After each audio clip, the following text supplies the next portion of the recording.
Hello and welcome back to the Layback podcast. Joining us today is Denton McNamee. Denton is the pitching coach at Lindenwood University, located in St. Charles, Missouri, just outside of St. Louis.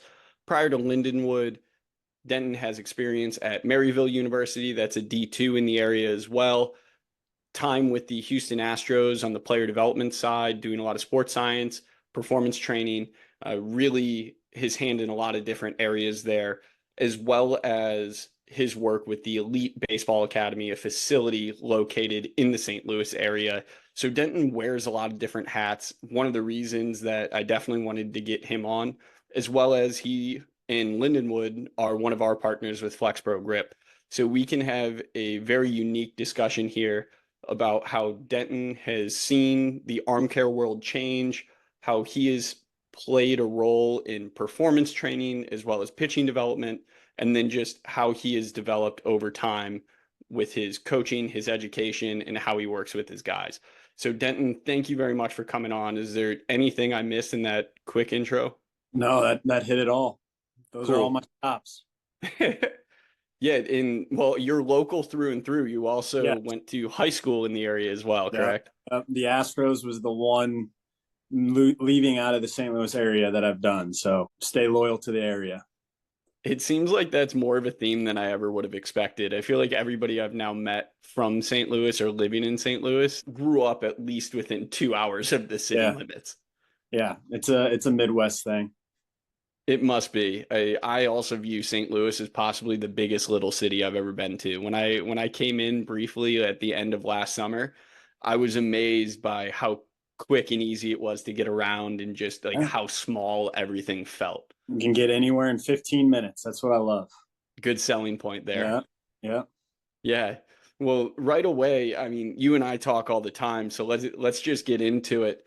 I want to start at the beginning, how you kind of ended up down this path of player development and in pitching. I know you were a pitcher yourself, but Mhm. what pushed you to the player performance side of things with coaching? Obviously, you're on the field now, but a lot of your work with the Astros or what you're doing with Elite Baseball Academy is also weight room focused, force plate focused, overall athletic performance as well.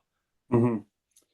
Yeah, I mean, what got me down the path was, I mean, I was probably a typical kid playing baseball and doing like one-on-one pitching lessons. The group training private sector really wasn't a massive thing when I was going through high school and college. Had some local kind of facilities that took off when I went off to college, but I was your kind of one-on-one pitching lesson byproduct, or we just threw a bullpen. So that kind of was my pitching background coming out of high school. And then when I went to college, we didn't have an official pitching coach on staff. We did not have a strength program. So kind of learning on my own with fellow pitchers on the team, that was kind of my experience in college, which I loved college. I loved playing college baseball, but that was obviously not like the most ideal to further my career. But in the long run, it helped me learn how to, take care of myself in the weight room and on the pitching side, and started my love of almost just going into coaching. Basically, in my junior and senior year, I was basically the strength coach at that point, telling guys kind of what lifts to do. And that doesn't necessarily lean into having a winning program, but helped me kind of further my education. So I had a buddy that I grew up with, played summer ball with, kept in contact while he was in college, and he was a big strength and conditioning guy. And we decided we wanted to start a facility right out of college. And now he is the director of sports science and the director of player development. So he wears kind of multiple hats for the Astros. So again, that's one thing that I'll say that has helped me in my career is attaching myself to successful people. So that was my first one that I kind of attached myself to. And we started the facility, that was 2016. So going on 8 years that EBA has been in a facility in the private sector. But man, you talk about like how arm care or player development's changed. I mean,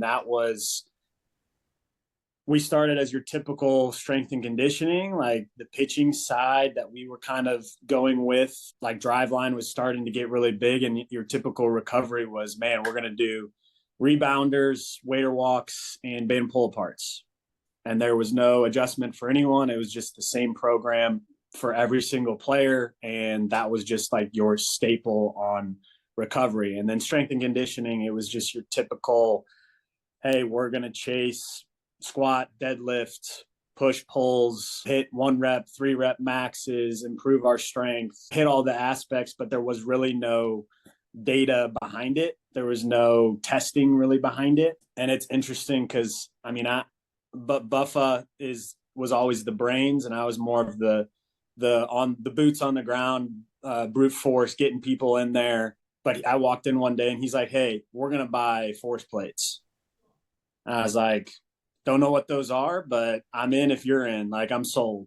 And I was year 2, maybe 3 into the business. And I always was trying to chase, like, how are we going to separate ourselves from the competition or what everybody else is doing throughout America? But he basically said, like, on the research that we're doing and baseball specific, like, we can provide athletes something unique and a better insight into their development. So we kind of implemented our own testing and how we formulated plans off that. And we've talked about this at length as far as, we got 4 key metrics: fluidity, which is how well you move in your hips, ankles, hamstrings; momentum, which is how quickly you get through hip extension; and then you have power and strength, which is more of power's fast twitch, slow twitch, and strength is more of how strong you are in the eccentric phase. And then from that, we can build out guys' programs. Hey, you're going to be a power focus, you're going to be a strength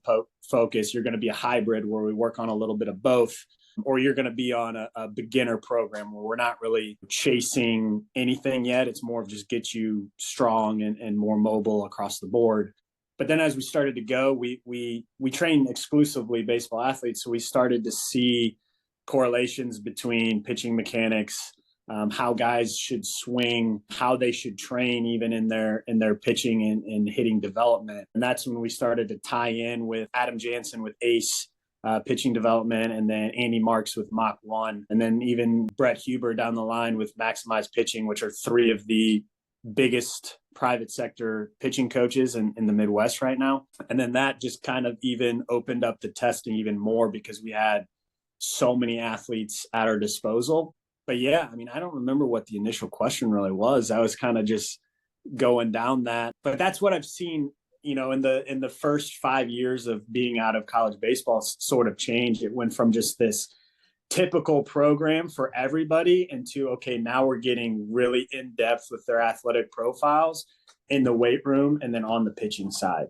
Yeah, you got yourself back there. You were able to pull it out. I was trying to figure my way back, but I think it's funny, and it's something I can relate to. It's almost like you guys were doing something so different, but you didn't necessarily realize it was that different. Yeah. To me, it's like the first time I heard Josh Donaldson on MLB Network talk about having an upward approach to the ball. And in my mind, when I was hitting back in the day, it was like, wait, doesn't everybody do that? I thought this was just vast knowledge across the industry. Yeah. Or the first time, I'm sure when you were at Bridge seminar this past year and Nunzio's talking about gorillas and cheetahs and separating different groups of athletes, and you were probably like, wait, we did that in 2018. Why didn't we just brand this better? Yeah. And I knew we were doing stuff that was like different just because, I that's the type of guy Buffa is as far as being, innovating in that realm. But I just didn't know the impact it could have on the game of baseball and how ahead we were from a lot of even MLB organizations. And it really didn't hit me until we got with the Astros and seeing like obviously they've been to 7 straight AL championships. They've won a couple World Series, and seeing what like the highest level teams, because they're pretty innovative, were doing. And basically what we were presenting to them on the force plates, they loved, and it was groundbreaking for them. But I think I didn't realize it would go past just S&C.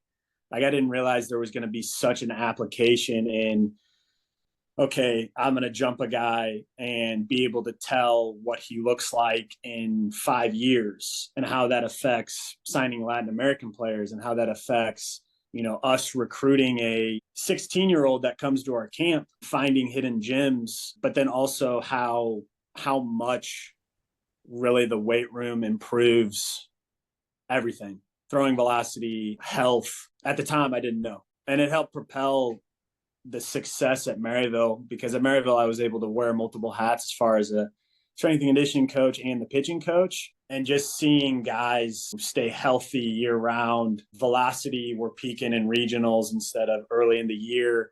Guys coming back from winter break, like ready and fresh to go. Guys accomplishing what they need to accomplish over the fall, whether it's gaining velocity, getting more innings. It's just crazy kind of where it went so quickly.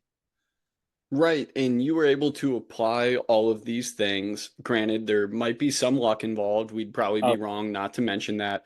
But you've only had one TJ, knock on wood, over all your years coaching college baseball.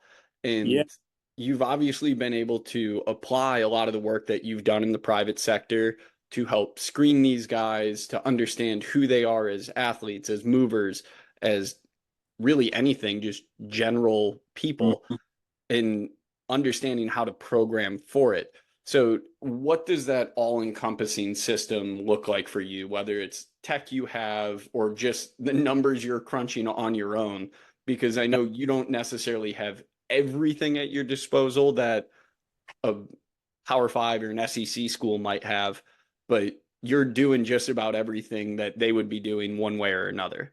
Yeah, so the first piece we kind of already mentioned as far as the force plates in the weight room, that's something that we'll test every couple weeks as far as adjusting their weightlifting program, because guys want to throw hard, and you're not going to just throw hard from throwing only. Like there's a nutrition, sleep, weight room are three of the other pillars.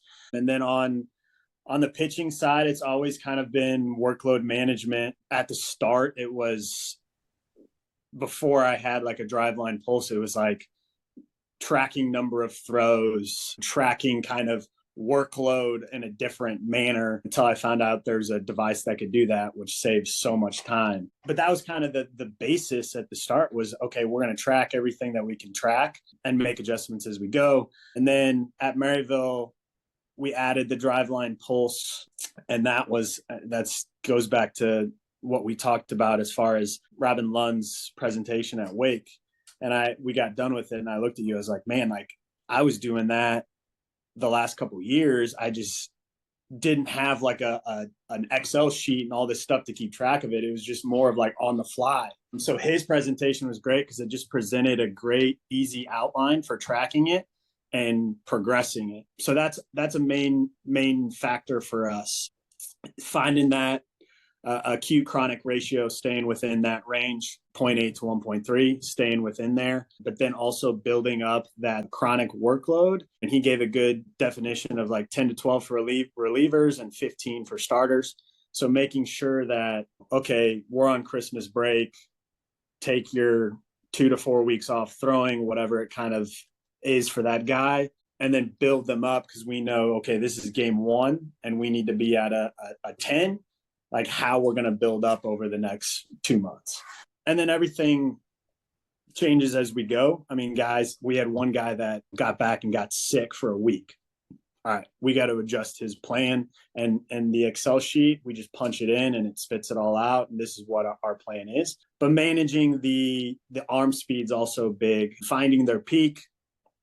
And then from there, knowing, okay, if we have an 80%, 85%, and your max is 1,000, we know, okay, you're at 800, 850, 900. Like that's what we want to peak on our fastballs. So we don't see I throw 90 in my 80% pen tweets anymore. That kind of gets rid of those. But that helps guys learn their intensities when they're throwing. They don't know, this feels like 80%. Well, we look and it's like, okay, you're at 85%. Now they know. So managing those low intent bullpens, short boxes, flat grounds, making sure they're throwing the right percentage. But then also, hey, relievers, it's really easy to plug in. Okay, I pitched on a Tuesday. This is what the next few days are, so that you're ready to go for a Friday or Saturday, or if we can even get them into that spot. So the Driveline Pulse has been massive for us. a lot of those injuries, and you see it in Major League Baseball with spring training, is they happen right early in the season. That I saw a graph on Twitter, I think, of the big league injuries, and it's just skyrockets, plateaus, and then slowly decreases as the season goes on because guys aren't built up the right way. And sending them home on Christmas break is always scary, but sending them with something that like we can see, okay, this is what they did, and make sure they're doing the right stuff, I think it is great, so that we know when they get back, okay, this is how we progress them. So that's the second main piece for us. The next one is Vol Dynamo. So a lot of people have seen, Arm Care is a similar kind of basis for it.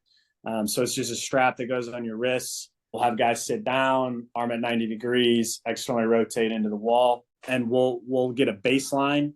So it's, hey, your start day, and then 4 days after leading up to your midweek pen, and see how you're recovering. So if they're down, okay, 20% from peak day one, and then slowly getting closer to 10% down, because we're never going to be our peak every time we throw, but it helps us gauge, okay, are these guys recovering the right way throughout the week? If so, great. But then if we get to our bullpen day and you're still down 15%, it's okay.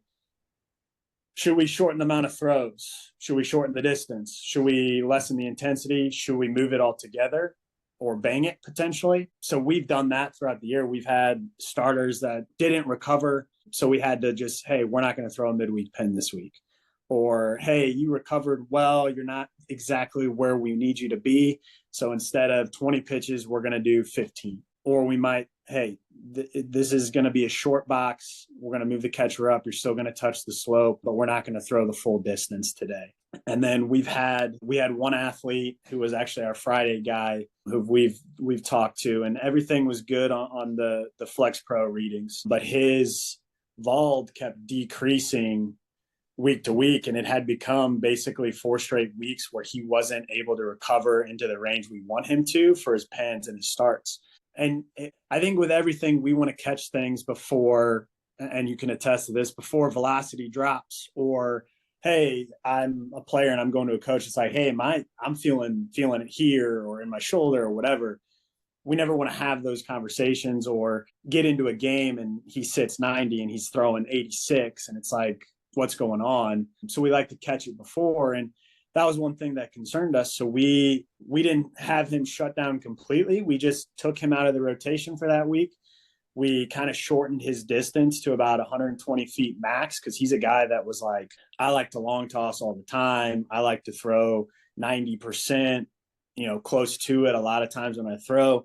So we kind of backed that down, capped him at 120, changed his workout plan a little bit. And then we got to his normal start day, tested, and he started to recover. We got to his next bullpen day, and he was basically all the way recovered. So we threw a live pen, and then he started again that following week and hit his peak of 94, and was also hitting a lot of 2s and 3s, where before he was kind of peaking at 90 and sitting more 88. So it's catching things before they happen. And the VALD is a huge factor of that. And then I guess the next key piece is your brainchild. So, the FlexPro is something new for us, new for a lot of people, and it was a game changer for us.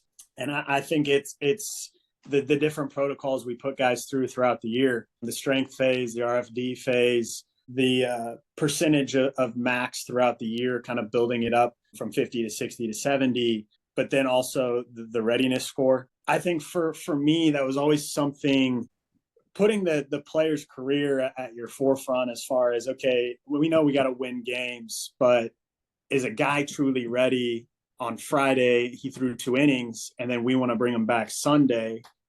That player's going to say, yeah, I'm ready, whatever it takes. But like, are you truly ready?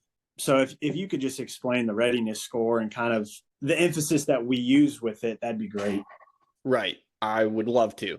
So yes. I'm going to get that in just a moment, but I want to hit on a couple pieces in case the listeners want to learn more about 2 things you mentioned. One being workload. We had Casey Mulholland on the podcast a few weeks back. I forget which episode number, but he covers how to build that workload, how to manage it. If you really want that in more detail, definitely suggest going back Yeah. and listening to the Casey Mulholland episode, as well as arm speed and the pulse sensor with the Dylan Newcomer episode. I believe his was episode 3, but Dylan Newcomer's out of Driveline, so pulse is a part of his daily usage as the PT out there. He understands it just as well as anyone on earth. Definitely suggest going back to his as well. And then quick question on the Vald. So what are all your tests with the Dynamo? You're doing ER and IR? So we just do the ER. Okay. We try, because we do a lot of different stuff with our athletic trainer as far as range of motion testing. I try and make it as straightforward as possible. It takes 5 seconds to test. So like we'll test our starters before games. We'll do all our guys before bullpens. And in the fall and winter, we'll do a little bit more extensive to get all the baselines down. But basically we'll get their peak and then just track, make sure, okay, are you within 10% of your peak? If you are, you're recovering the right way. If you get over 20%, we're flags are kind of going off and we're trying to figure out what the reason is. But guys recover differently. Everybody's kind of a different. Some guys like to throw their bullpen. I'm a Friday starter. I like to throw my bullpen Tuesday. Some like to throw Monday. It really depends on the guy. But try and keep it pretty simple with that, because it's one of 3 things we kind of use to determine if guys are recovering and are ready to go. But yeah, that's pretty much it on the Vald. Cool. Yeah, I just wanted to clarify on that, really for my own edification. I was curious. But now kind of segueing back to what you brought up with FlexPro Grip, I, of course, appreciate you plugging it and your usage of it, because y'all nailed it this year. You guys were great. And I think all of these tools that you mentioned are the perfect representation of weaponizing data to use it as a secret weapon or a superpower, because it is what set you guys apart and keeping guys healthy and ultimately led to leading the conference in lowest ERA, lowest walk rate. Yeah, the Ks weren't necessarily there this year, but I mean, you guys kept runs off the board as a staff, and ultimately, that's at the end of the day, if you allow fewer runs, you're going to win more games. But this readiness score for us was designed to be another way to give pitching coaches, staffs, athletic trainers, whoever it is who's making these decisions, another quick assessment to provide really actionable data to make these logical decisions on whether or not a guy is ready to go. Of course, there's way more that goes into it than just looking at a few forearm muscles or the test of a few forearm muscles. But our readiness score is a culmination of max force of the FDP, FDS, and FCU. So that's the flexor digitorum profundus, which controls your fingertip. Flexor digitorum superficialis controls mid-finger flexion, and then flexor carpi ulnaris controls ulnar deviation. All 3 of these muscle tendon units are the 3 muscle tendon units best positioned to offload torque or stress from the UCL. That's why we care about them. So we're looking at max force, the ability to repeat that max force, and then the ability to sustain that max force over a set period of time, as well as doing it in the shortest amount of reps, length, all of that possible, to ensure that we're not fatiguing the athlete for what they actually have to do. So a score is spit out based on all the data we've collected from every athlete on FlexPro Grip, whether it's high school, college, pro, and what forces we would expect based on how hard an athlete throws. So it's customizable to or individualized to the athlete's height as kind of a surrogate for limb length, as well as their velocity. Then this number enables coaches like yourself to make educated decisions of, it might not be to sit a guy, but maybe it's to shorten the window for like timeout on the bump. Maybe instead of 75 pitches on a given day as the leash, maybe it's shortened to 60 pitches if numbers are down. Or if a guy's doing great and he's built up with everything else, whether it's the workload, like throwing wise, maybe we can let him go a little bit longer than he normally has in the past. Or it enables you to make those tough decisions if you're competing for a conference championship or trying to push for a regional, something like that. Or perfect example early on in the season for you guys, because everybody starts off with crazy midweeks and then weekend schedules and travel. Mm-hmm. You guys had a guy throw like 3 times in the first, what was it, 2 weeks of the season or something like that. Yeah, it was a weird, like we started the year with a 4-game set in Dayton, which never recommend. Love Dayton, love the school. It just snowed on Saturday. So like we got our kind of rotation pushed and it got to 3 games. And then we had our midweek starter. He kind of threw inning in 2/3 on Friday. He came back, started, everything was fine, started on Tuesday, went 2 innings. And then basically we got with you because he was doing his FlexPro religiously and kind of noticed his numbers were down. So it was not, and you can clarify, it was his mid finger, but then also his overall ratio was down. And after talking with you guys, it was more of like, okay, this is something, it's not the end of the world, but it's something that we need to monitor. So then we pretty much gave him till that next Tuesday what it ended up being. But he was our midweek starter. He didn't throw a ton, so he could have been in the bullpen that weekend. And we ended up not throwing him, didn't need to throw him. But basically through your advice, we tested him a couple more times. Stuff started to get better, and then he was able to start that next midweek outing. And going back to the readiness score, I mean, we got pretty lucky because it was pretty yes or no for us. Like guys would test and their readiness would be like, oh man, he scored like 150. Like he's good to go. Or he scored a 50. It's like, okay, we're probably not going to need him. But it was nice for me because our head coach would come to me and be like, okay, who's hot, who's not today? And I'd be able to say, hey, he did his Flex Pro. He passed with outstanding numbers. Like he's good to go today for what we need him. Or, hey, no, he's not hot today. So adding that in was really nice because, I mean, we had 11 arms this year. We threw 11 guys. So when we're playing, 4 games a week, having 11 guys, like we have to make sure we're taking care of these guys, putting them in the right situations to succeed. So adding that was big for us to even just know on top of what they're saying, like if we can use these guys or we shouldn't, because it's a long season. Definitely. And that's the beauty of having data that you can track over time, right? Mm-hmm. Whether it is FlexPro Grip or anything else, you can constantly check back on baselines and understand which way a guy is trending. Because as you mentioned earlier, in this situation, when you're playing with a player's health, it is better to be the boy who cried wolf than to let something astronomically bad happen.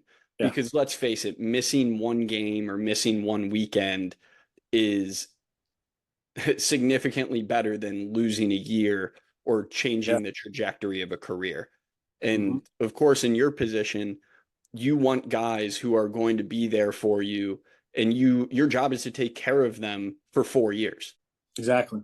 Yeah, and you mentioned the circumstances change in conference tournaments and stuff like that. I mean, we basically were, with our situation, we were in pretty much do or die the last 2 weeks of the season. So we were having to make sure guys were getting back. We needed to use our best bullets because we had to win games. So having the readiness score pretty much kept us alive those last 2 weeks to know exactly like how much we had guys available. And I think at the end of the day, like having those players trust with all of this, as far as the workload goes, it helps as far as build that team culture, but also guys know that you're not going to be put in bad situations. And it's also not like, okay, like, hey, you're going to get hot Saturday, we're not going to use you. You're going to get hot Sunday. Like they knew their roles. They knew exactly what they were in store for. There was no guessing. I think that's one of the beauties, maybe taking us back to philosophies, creating the right culture. Brendan Lowry and I talked about this on his podcast episode, especially at his JUCO. Right away, they understood at Waubonsie Community College what their arm care looked like, how to do it, the culture was instilled early on, so there were never any questions. And then that way they understood from there how to maximize it, how to take advantage of it, and how to use it to their strengths. For you, early on, you created this system for athletes to learn what they're going to do, understand how the data is going to be used in their favor, and for them to comprehend that everything they're doing is to help them. It's not to be held over their head to prevent them from getting on the field. Yeah, It's the same conversation I had with Casey Mulholland using workload management. The purpose of this stuff is to make sure athletes can perform at their best as much as possible, exactly. not restrict them from going out and doing what they love to do. Mm-hmm. Yeah, and our guys knew like everybody has a goal of throwing harder, and that's kind of a token you can kind of dangle over them as far as like, hey, this is the end goal. But how do you do that? It's I'm able to throw closer to my average more often, and then that kind of pushes my peak up higher. But also, I mean, you kind of said the numbers earlier. We led our conference in ERA. We had the lowest walk, but we also were, I think, either second or dead last in strikeouts per nine. So like our guys understood how we were going to get out, and it was throw 2 to 3 pitches for strikes, live in the shadow zone, don't miss our spots. And guys understood like if as we start to throw harder, like the Ks will come. Then you start to see those at the end of the year because we kind of trusted the process. But guys also understood like this is what we are. Like we're a really pitchability staff. We stay healthy. We don't miss starts. Guys are recovering, and like that's kind of our niche. And the longer you do that, the velocity will come. So they'd understood like, hey, it might not be this year, it might not be next fall, but like we're going to see it at some point because we're staying consistent with it. And I think you started to see that at the end of the year. Like our guys' average velos were starting to tick up. Our guys' stuff was getting better and better. Our Sunday guy arguably ended up being our best pitcher. And the only difference was he just wasn't striking guys out. But you look at his last 4 weeks, he won Player of the Week. He was striking out double the amount he was in his starts earlier in the year. And that comes with a lot of different stuff. But he was religious with it. Wouldn't miss anything, got up to 70% of his max on his in-season stuff. They knew results were going to come. You just have to stay consistent. And one of the ways that you guys were able to execute this, of course, it was instilled early on, but I know you're a big leaderboard guy. You like posting this stuff so the guys know what's important. I'm curious, maybe I'm putting you on the spot a little bit, but when it came to even your pitching metrics or how you guys kept track of your success, what did the guys see? Because obviously your walk rate was low, ERA was leading the conference, mentioning it a third time now. What did you guys track or show from a pitching perspective beyond just from the force plate numbers or FlexPro Grip numbers? Because I know you were showing that stuff too. I'm a big believer in attaching wins and losses to everything. I mean, we do it everything. We have academic teams where each coach drafts guys, and it's a team that competes for the highest overall GPA. That's like outside of just baseball. Everything we do as far as if you're throwing a bullpen or flat ground, you're competing against somebody else. We have a set, okay, we're going to have vertical, horizontal control. We're going to have off-speed command, and you're competing against another guy for the most spots hit or most quality pitches. FlexPro, you have your percentiles. Like guys know the numbers that they need to hit as far as major league, college, high school levels. But then we post that for everybody to see. Like everything we do is you're able to see how your teammates are doing. And guys get competitive with it, as they should, all doing it the right way. No cheating allowed as far as any of that stuff goes. But even our guys on the vault external rotation, like they'll see other guys test in front of them. And we had a lefty he was 84, but could ramp it up to 88, 89. And he had one of the weakest external rotations, and he took that personally. And, it got better and better throughout the year. And we had multiple guys peak the last couple weeks of the season, which, you shouldn't normally have. That's just a testament to them doing it consistently and doing it the right way. But yeah, we compete with all of it. We have championship standard. Those are posted every outing that a guy throws. So it's, your typical overall strike percentage, first pitch strike percentage, off speed strike percentage, leadoff out percentage, batting average against 2 strikes, ahead after 3 pitches. Like those are our main ones, and we'll post those. And you'll have cumulative, you'll have single outings, but then we'll rank guys like based on that. So we'll have a power ranking system 1 through 20. And I sent the end of year 1 so guys know exactly that'll be the starting ranking when they come in the fall. And it takes a lot of, I don't even know what the right word would be to say, but like when you only have 12, 13 guys that travel and you have 20 guys, it gives more context. It's, hey, these are the things that you have to get better on to get your seat on the bus. That's one of my favorite videos all time of Nick Saban. It's the, high achievers don't like underachievers, underachievers don't like high achievers. And you want all high achievers to take your seats on the bus. So that's kind of what like the leaderboard's called. It's seats on the bus. These are the little things that we do within our game. And if you do these consistently, we're going to win a lot of games and we're going to put up really good pitching numbers. And there's going to be days where you throw 65% strikes. You're going to get ahead on 70% first pitch. You're going to get the leadoff out guy 8 times out of 9 innings you throw, but you could still lose 5-4. Like you could still have a subpar outing, but the more you do that, the better your overall season's going to be. And guys bought into that. And that's something that I had to lay the foundation in the fall, because a guy would have a bad outing, but his numbers were great. And it's like, man, just keep doing this. There's no panic button that needs to be hit yet, because if you do this more than not, we're going to get good results. So all those guys, it's, hey, you're dead last and ahead after 3. Our bullpen focus is going to be how quickly you can get to 2 strikes and 3 pitches. You're going to do 5 3-pitch sets. You're going to have 15 pitches in your bullpen, and you're going to be, hey, you got 2 out of 5. You're at 40%. The guy you competed against was 4 out of 5. He's at 80%. Like he beat you. So like we'll use those as focuses for our throwing. If it's leadoff out, you're going to treat every single set we do as a leadoff hitter. How often can you get this guy out? So it's just another aspect of, hey, we're not just throwing to throw. But also there's always a win and a loss attached to it, because at the end of the day on the game, you either get a win or your loss. So even when we're competing, okay, we're going to do pressure game and it's hitters versus fielders and the pitchers just kind of stand on the mound, you don't have really any effect on if you win or lose. Like, how good of a teammate are you? How good are you? Hey, if it's a bunt or a hit and run and you don't get the bunt or hit and run down, are you going to be a good teammate and, get on that guy and make sure he's doing it next time? Or are you going to just sit there as a pitcher? So you can start to see who you want on the bus, even on things where we're not competing. Like we're just a bystander, because that's, you got 1 pitcher on the mound, you got another 19 in the dugout. Like, how good of a teammate are you? Like, those are the guys we want with us.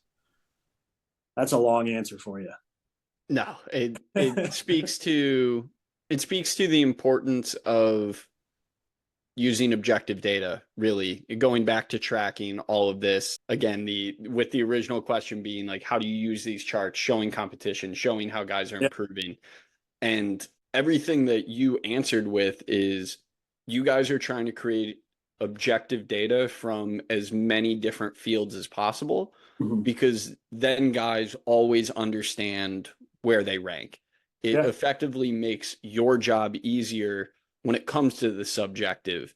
It's no longer, coach, why am I not playing? Why aren't I getting more innings? You can tie it back to, well, is it a health thing? Number one, because we can look at all the stuff we're tracking from workload management, from FlexPro Grip, from Vald, and really just, is the guy prepared to be out there, which can relate back to being on them, or maybe they got sick and you can just say like, no, you're just not ready to be back out there yet. But if you keep on this trend, you'll be back next week. Great. Or you can say simply, well, you failed, or you're not high enough ranked in these 5 categories that are most important to us. And sorry, that's just what is most important to Yeah. us. Those are your non-negotiables. So I know it's a long answer, but you shared what's important to the program. And ultimately, that's like having that writing on the wall removes any like blockage from a player's understanding. It just becomes completely transparent at that point. Yeah, and then when we have meetings, like like you said, it's not like, okay, why am I not getting an opportunity? It's like, boom, here it is. This is what we have to be better at, right? Like this year, we didn't have a ton of stuff. Command was a paramount. Like if you come in and sit down and you're throwing, 54% strikes, hey, like all of these guys, all of our top 10 are throwing over 60%. We're throwing 64% as a team. This is how we get outs. This is how we compete. You're not there right now. So then you know exactly what you need to work on. A head after three was a huge one in the fall. Like everybody, okay, here's the stats, here's the rankings. When they came over to throw their bullpen, I'd say, okay, what are we working on? And they know exactly, okay, I'm, well under our goal for a head after three. Like that's the focus. And then you see it those next outings, you see it, maybe the next week where, okay, I can see what we're working on working. Because this week you were 65%, you improved it by 10. Because I think velo's great, and everybody wants you see it in the transfer portal. Everybody throws 88 to 92, top 93. I can pretty much guess if there's a tweet, that's what the transfer portal guy's throwing. But we had guys like our lefty sat 84 through 79 innings. We had some lefties that were 86, 88, top 89. We had some righties that were 85, 88.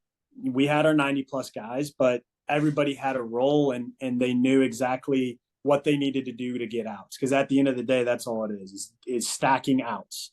You need 27 of them. I like providing as much information. And I saw, which the Casey podcast was great. Highly recommend listening to that. Learned a lot. I've loved learning about things that I already do, but how to make them better. Because if you're not changing and evolving, you're going to kind of get left behind. But I saw him and Cam go back and forth with A3 Academy. They tracked every throw. Like I know there's a lot of work involved with that, but like that's what we try and do is we try and track every throw that we have. So exactly, okay, this is what my average velo is. This is my peak. Okay, this is my command.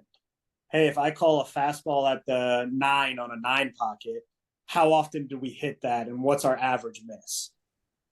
Did you miss to the middle? Did you miss a ball out?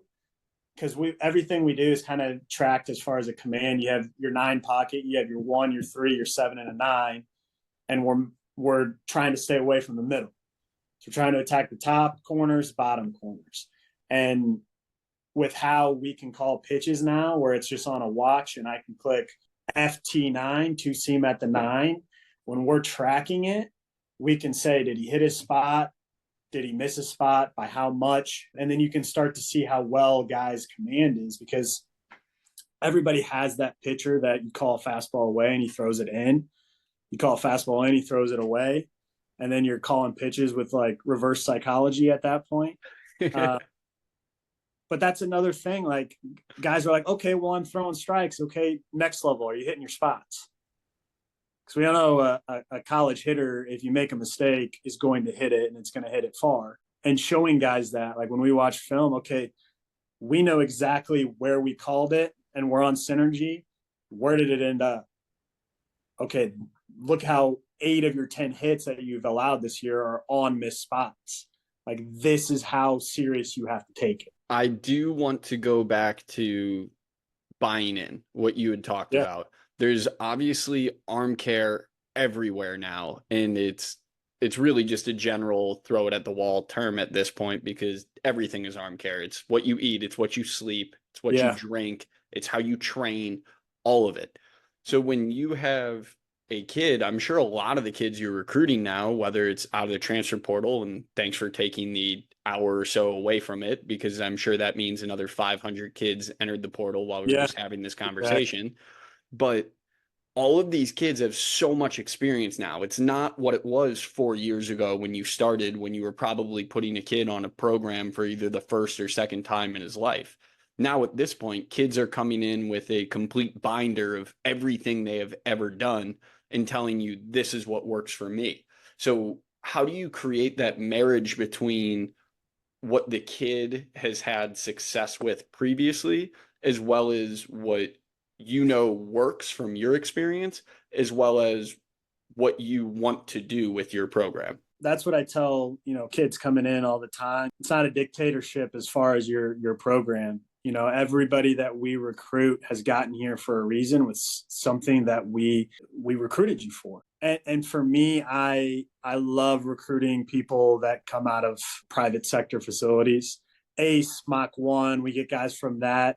With Huber at Maximize, we know what we're going to get. We know that they have a baseline of, on day one, they can come in and they can basically from start to finish get themselves ready for a bullpen. Like, we don't have to show them all this different stuff. But also with people that you've connected to me, like Kenny with Jack Fischel, like, that kid's going to come in and know exactly what to do from day one. So for me, when those guys get here, it's kind of let them be for a couple of weeks, see how they operate, see kind of what they do as far as bands, plyos, correctives, pre and post stuff. Some guys like to long toss 150 feet and some guys like to long toss 300 feet. Like, what's your definition for long toss?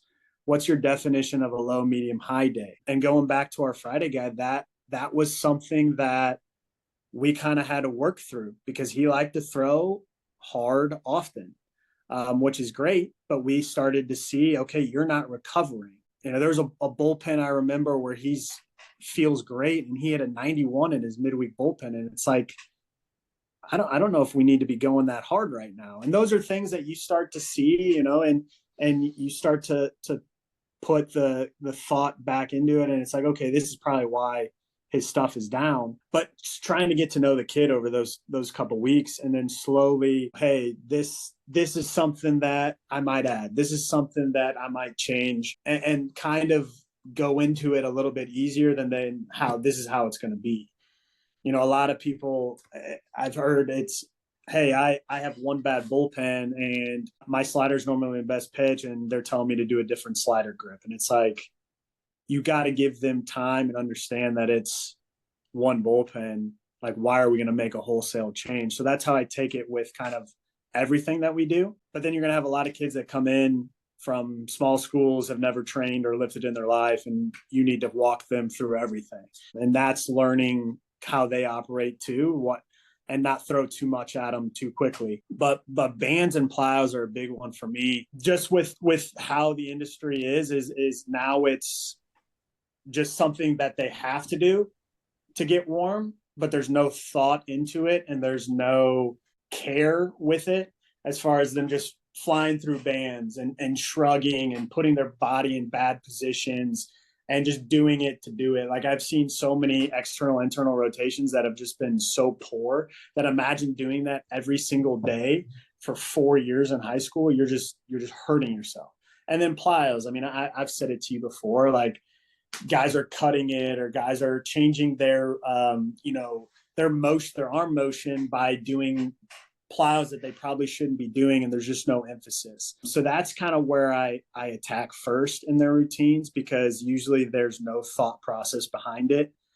I saw it as a generic program somewhere, or my buddy from high school did it, so I just started doing it. There's countless examples of guys just doing other things because they see someone else doing it and having no idea why they're doing it at that. But an easy answer is I'll kind of marry what they like. If there's non-negotiable drills, it's like, hey, I like this feel, and it checks the boxes. Like, why would we take that away? We're going to keep doing that. And then there's times we'll go through core velocity belt or water bags, or a 3D strap drill, and they're like, I really like this helps, and it'll just be in their program. It'll just be something that's on there. But it's trying to marry, like, what's too much. I think that's something in arm care that it's like you said, it's arm care is all the different pillars. It's nutrition, it's weight room, It's your throwing program. But like, when are we getting to the point where we're doing too much? And that's what I started to see with the rebounders, the waiter walks, the band pull aparts. And then we're going to go do similar stuff sometimes in our lifting. And then we're going to do, FlexPro at night. And then guys are going to do hit it with stem. And it's like, this is too much. Like, actually let the arm recover. So we've kind of just, honestly, post throwing, we kind of just, we'll do our FlexPro and that's really it. We don't hammer a bunch of stuff. We let the arms recover because we know we're going to do some stuff during our lift. And then we're going to hit, a recovery circuit the next day as far as just some movement stuff. But I really liked Armored Heat and kind of the way they laid it out. And I think that's good for some like pre stuff, get the body moving, activate the right areas that we need to activate. But on top of that, and bands and plows, I don't think like a dynamic warm up, soft tissue, like we have so much stuff. It's trying to figure out what each guy needs and not throw too much at them. Yeah, we're kind of at a point in the industry where guys are towing the edge of doing too much rather than doing too little like they were 5-10 years ago. Exactly. Versus when you and I were playing in college, it was like, all right, you should probably go to the weight room a couple times a week. Yeah. Doing a dumbbell bench press is not going to hurt your shoulder. Mm-hmm. And then versus now it's everybody has the recovery lift, they have their max intent lift, then they have their sprints, they have their recovery run, all the soft tissue work they're doing as well. That even ties into, I thought of it while you were explaining it. One of the growing pains we had with FlexPro Grip, because we were trying to make sure guys had ample time to recover, but we kind of pulled the high school teacher, which is you forget about everybody else's class and how much homework they're getting from everybody else, and you think you're the only thing that matters. Yeah, hand up. We did that because we value what FlexPro Grip can provide. Otherwise, if we didn't, we wouldn't have created it. Yeah. But what we found with our minor league guys mostly is they were constantly chasing to get back to the green. They were always in the red, especially the relievers, because they are getting up, down constantly, multiple times in a week. And yeah, that stuff might be tracked, but on top of it, they're traveling, they're trying to get their lifts in. And every time they go out there, they think they're either going to get released or they're going to get promoted. And it's almost nothing in between, except the guys that are so zen that they have everything figured out. So yeah, all that stress leads to guys digging themselves deeper holes. There's not really a question buried in here. It's just something that I wanted to say, hand up. That's something we struggled with as well, because we know guys are doing so much.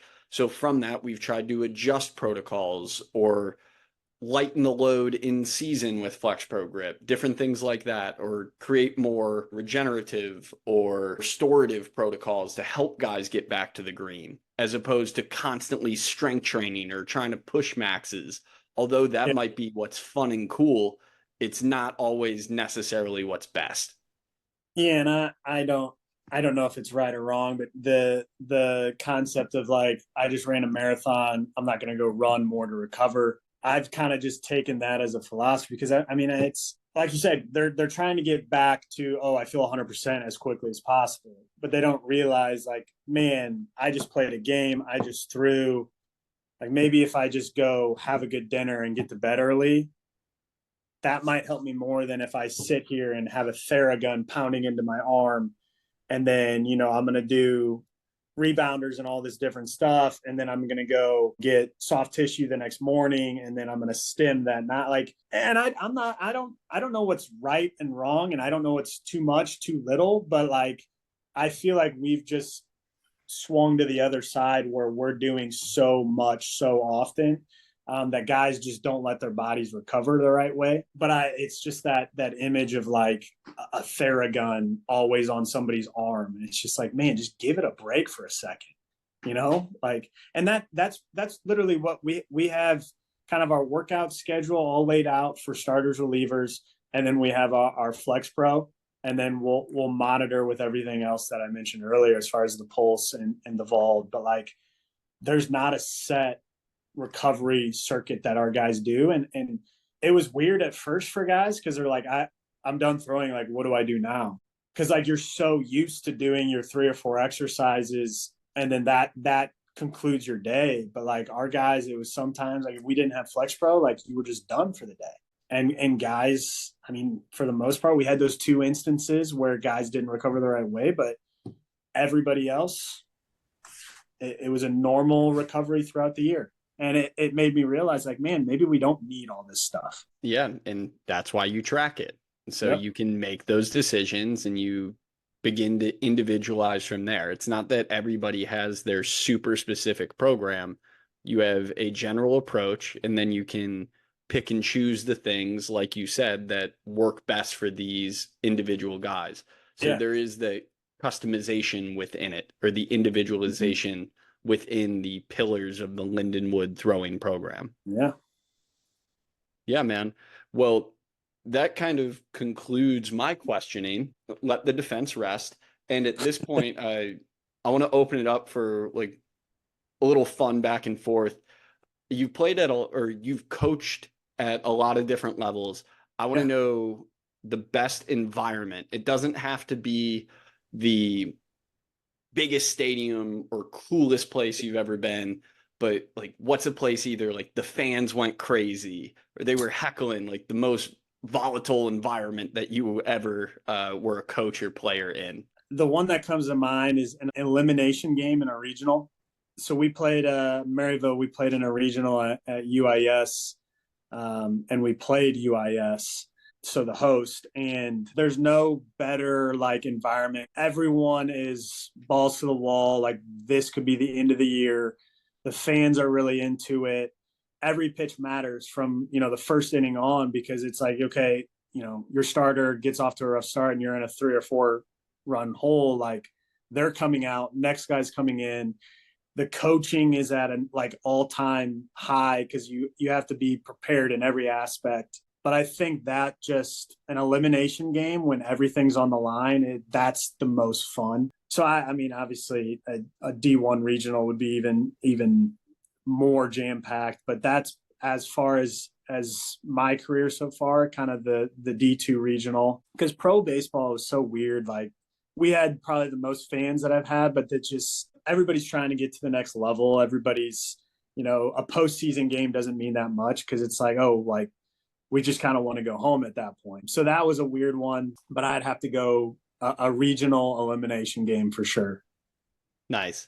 Is there anything that you're really excited about coming down the line, whether it's something you're researching now, learning about, reading, or something completely outside of baseball, maybe? What you got going on?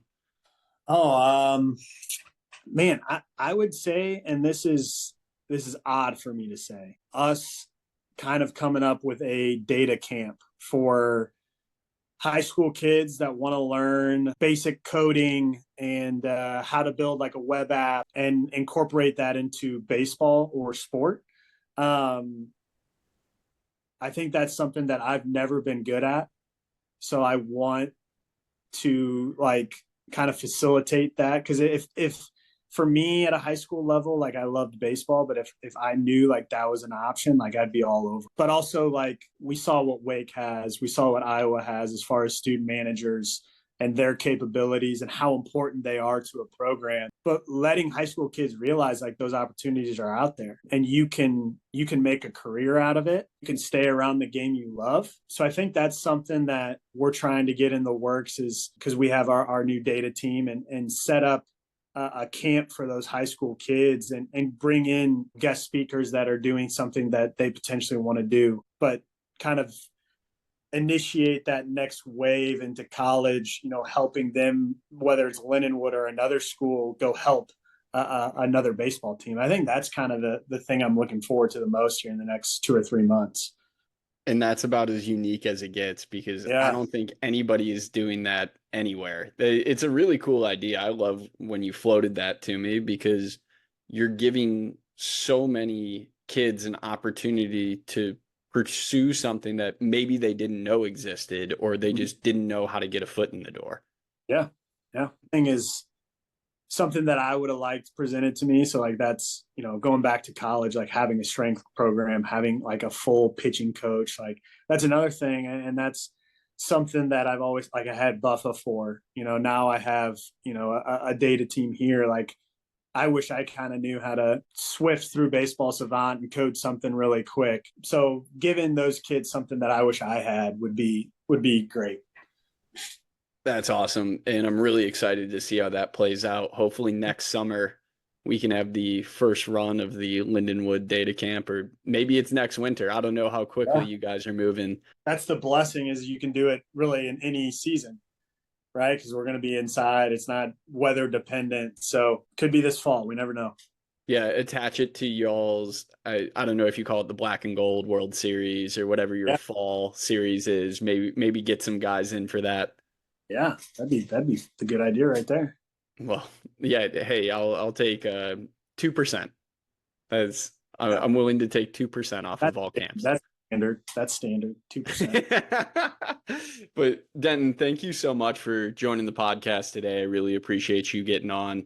I'm sure we'll be checking back in with you here and there. Of course, you and I will be going back and forth at a minimum. So maybe I'll just record something that you don't know about and post it, and we'll count that as a future episode down the line. Yeah, sounds good to me.